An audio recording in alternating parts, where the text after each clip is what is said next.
एक राजा बहुत दिनों बाद अपने बागीचे में सैर करने गया, पर वहां पहुंच उसने देखा कि सारे पेड़ पौधे मुरझाए हुए हैं।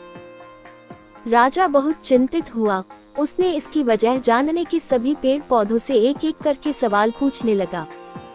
ओक वृक्ष ने कहा, वह मर रहा है क्योंकि वह देवदार जितना लंबा नहीं है।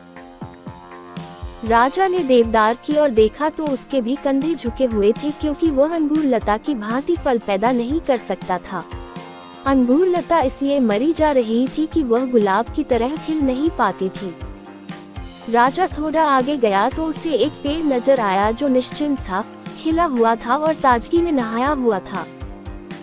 राजा ने उससे पूछा, बड़ी अजीब बात है, मैं पूरे बाग में घूम चुका लेकिन एक से बढ़कर एक ताकतवर और बड़े पेड़ दुखी हुए बैठे हैं, लेकिन तुम इतने प्रसन्न नजर आ रहे हो, ऐसा कैसे संभव है?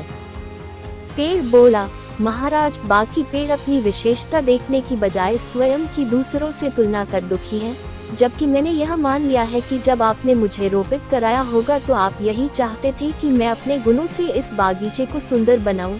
यदि आप इस स्थान पर ओक, अंगूर या गुलाब चाहते तो उन्हें लगवाते। इसीलिए मैं किसी और की तरह बनने की बजाय अपनी क्षमता के अनुसार श्रेष्ठतम बनने का प्रयास करता हूँ और प्रसन्न रहता हूँ। उद्धरण चिन्ह। फ्रेंड्स, इस छोटी सी कहानी में बहुत बड़ा संदेश छिपा है। हम अक्सर दूसरों से अपनी तुलना कर स्वयं को कम आंकने की गलती कर बैठते हैं। दूसरों की विशेषताओं से प्रेरित होने की बजाय हम अफसोस करने लगते हैं कि हम उन जैसे क्यों नहीं हैं। न तो हम सचिन तेंदुलकर की तरह बैटिंग कर सकते हैं, न अमिताभ बच्चन की तरह एक्टिंग कर सकते हैं और न ही हम उसेन बोल्ट की तरह दौड़ सकते हैं या रॉजर फेडरर की तरह टेनिस खेल सकते हैं। हमें ये याद रखना चाहिए कि सभी व्यक्ति अलग हैं और सभी की विशेषताएं अलग हैं। हम जैसे हैं वैसे ही अस्तित्व हमें चाहता है।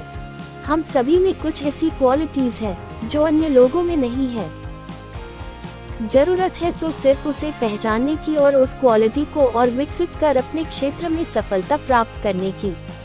हम सभी में कुछ ऐसी क्वालिटीज हैं जो अन्य लोगों में नहीं है। जरूरत है तो सिर्फ उसे पहचानने की